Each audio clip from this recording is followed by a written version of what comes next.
Daily News is reporting that New York Giant Matthias Kiwanuka and New York Jet Bart Scott say they would not play for the St. Louis Rams if Rush Limbaugh becomes an owner there.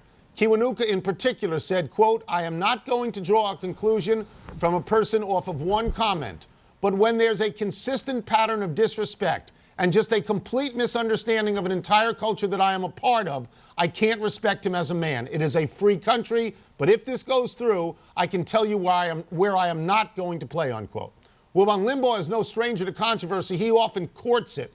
But do you think this feeling will become more widespread among players? Tony, it didn't have to become more widespread. It is widespread. And I want to tell you something. That was eloquent, by the way. Mm-hmm. I don't know whether Rush Limbaugh is a straight-up bigot or he simply plays one on TV and radio. But he is universally reviled by black people in this country, and justifiably so, based on his public pronouncements, constantly saying things that are offensive. I'm just going to mention one. He referred to the NFL, by the way, in terms of Bloods and Crips without the weapons. And another point, he said slavery, and this is in context.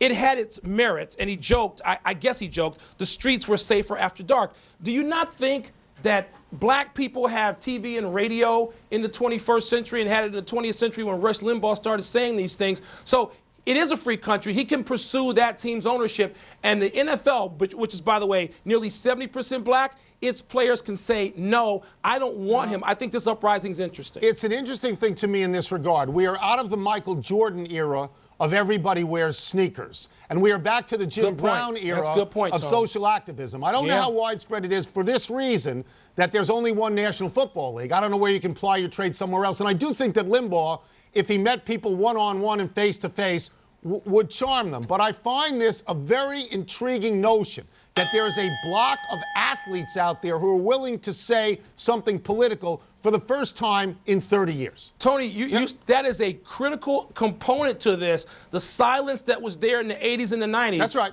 There's a roar now. It's been a while. It's appropriate.